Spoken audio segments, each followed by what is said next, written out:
If given the chance, Michael Porter Jr. would have a simple question for those who touted him as the best NBA prospect in this draft class a year ago and no longer do today.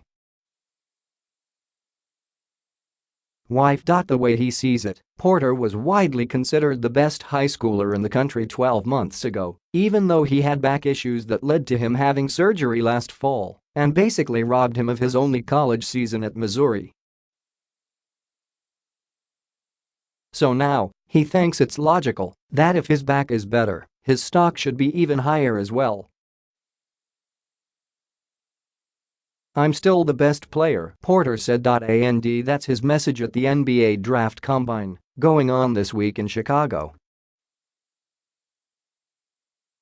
The small forward went through the anthropometric testing: height, weight, wingspan, body fat percentage, and so on, but isn't partaking in on-court matters this week, opting instead to save his statements there until he gets workouts with teams over the coming weeks. "I know without a doubt," Porter said. "I've played against all these guys. They're all great players. But I'm the best player in this draft, and I can't wait to show what I'm capable of." The players who are likely to be taken at the very top of next month's draft aren't participating in the combine. Arizona's DeAndre Ayton declined an invitation. Slovenian standout Luka Doncic's season in Europe isn't in Chicago. His European season isn't over, and Duke's Marvin Bagley III only took part in interviews with some teams. That doesn't mean intrigue is lacking at this gathering of hopefuls. Texas's Mo Bamba, he of the 7'10" wingspan, said he believes he merits consideration from Phoenix for the No. 1 overall pick. Billy Preston, who left Kansas in November under the cloud of an NCAA investigation and briefly played in Europe, is in Chicago and insisting that he's ready mentally and physically for the NBA life. Brian Bowen, who hasn't played a college game yet, he left Louisville for South Carolina after it became known he was part of the FBI's probe into college basketball and could only practice with the Gamecocks after enrolling there, is participating as well. But there might not be a player in Chicago with more intrigue around him right now than Porter, who went from can't miss to couldn't play.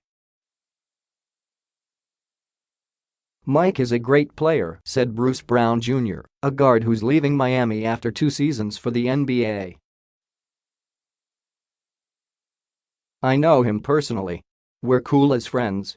I think he can show the world what he is capable of and what I know he's capable of."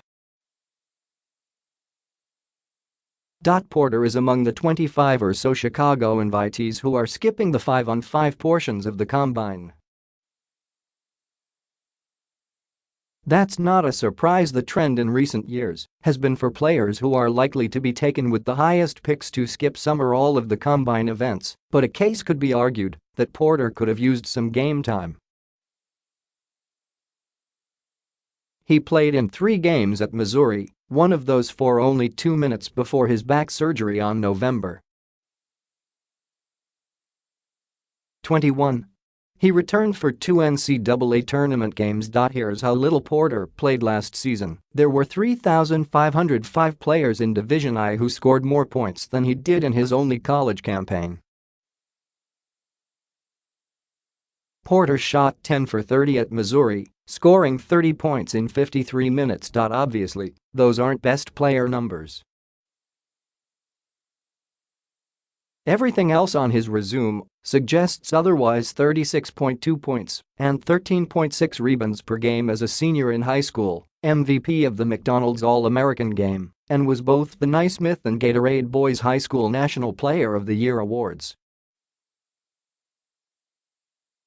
He was the 5th player to sweep those, joining Alonzo Mourning, Dwight Howard, Chris Webber and LeBron James. "Big-time company. In the workouts, I won't be holding back at all," Porter said. He's interviewing with a slew of teams this week: New York, Dallas, Philadelphia, Phoenix, Atlanta, Cleveland, Memphis, Houston and the Los Angeles Clippers so far, with Sacramento, Charlotte, Oklahoma City and Boston still to go. He knows that the Bulls fans are letting anyone who will listen on Twitter know they want him, and said he was impressed how New York's brain trust knew many things about him. And make no mistake, he says he is raring to play again. I was hoping to turn college basketball upside down, just like a lot of these players, Porter said. But this is just a step in my process. It's a little different, but I'm more ready than ever. I've been dreaming about this NBA stuff for so long. I feel like I'm ready.